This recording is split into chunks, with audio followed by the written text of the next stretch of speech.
Naging libangan na nating mga Pilipino ang pagkakaraoke, lalo na kapag may okasyon, birthday, anniversary, kasal, binyag, at kung minsan naman ay kahit pangkaraniwang araw lang. Hindi mawawala ito lalo na kapag nagiinuman. Ngunit may isang kanta na naging biruan na kapag kinanta mo ay mababaril ka o maaari kang mapatay. Noong una inakala ko na ito ay joke lang. Ngunit nang mabasa ko ang tungkol dito, totoo palang may mga Pinoy na napatay habang kinakanta ito. May sumpa nga ba ang kantang ito o nagkataon lang? Ano ang misteryong nababalot dito? At yan ang pag-uusapan natin ngayon mga kabotsok. Ang di umano ay sumpa daw sa kantang My Way na kumitil ng 12 na Pilipino. But before we begin, kung bago ka pa lamang dito sa aking channel ay mag-subscribe ka na para updated ka sa mga susunod kong kwento.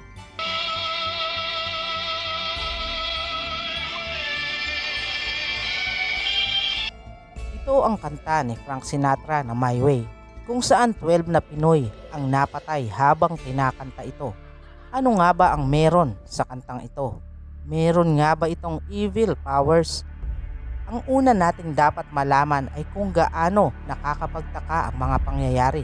Dahil sa bansa nating Pilipinas, isa sa nagiging bonding ang pagkakaraoke.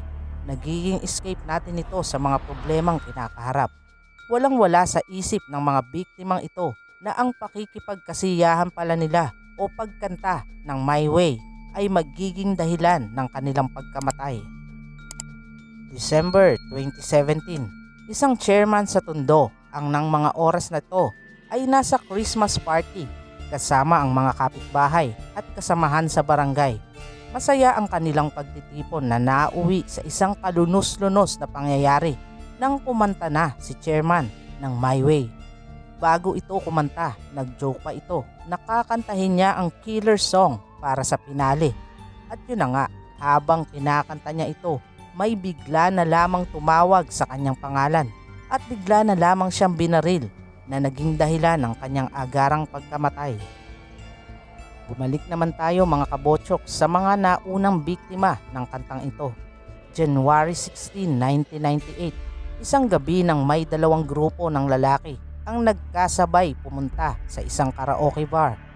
Ang dalawang grupong ito ay nakaupo sa magkaibang table.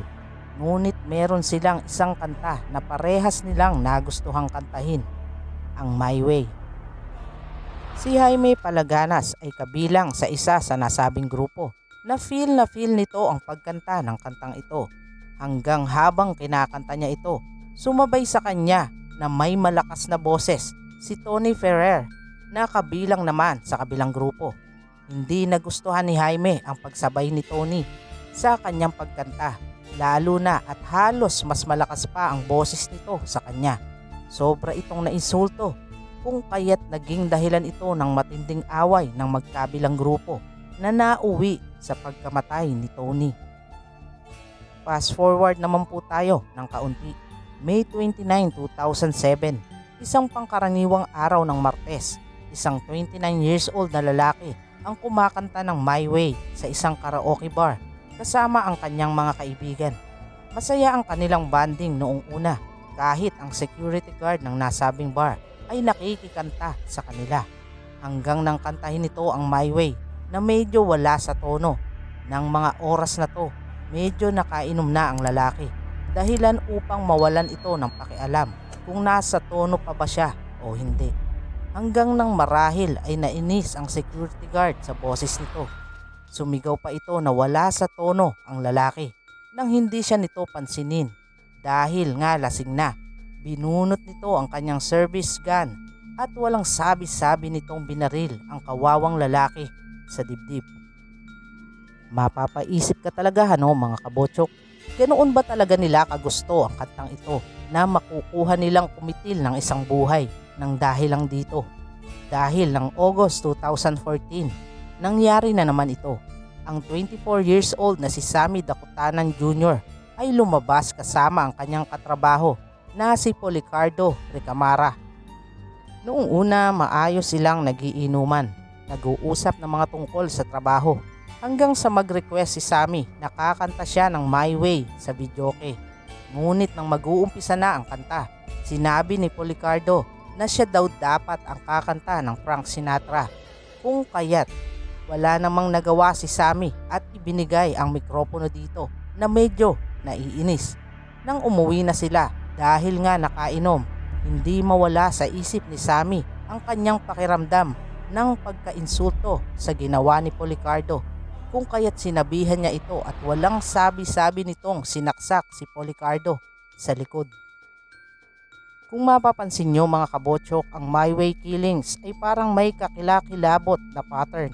Kung kaya't marami sa mga may-ari ng bar sa ating bansang Pilipinas ang pinatanggal ang kantang ito sa kanilang videoke. Ang pangyayaring ito ay naging usap-usapan sa ibang bansa na ginawan pa ng sariling version ng isang Japanese rock band ang kantang ito na nagpapakita ng mga masasamang nangyari. Marahil mga kabotsyok, parehas tayo ng tanong sa isip. Bakit? Bakit nga ba ang kantang ito ay tila mo ba parang may sumpa at naging deadly song? Ayon sa mga eksperto, kapag sinilip mo ang ilan sa lyrics ng kantang ito, na babasahin ko na lamang po at baka alam nyo na. Regrets, I've had a few, but then again too few to mention. Yes, there were times, I'm sure you knew, when I bit off more than I could chew. The record show I took the blows.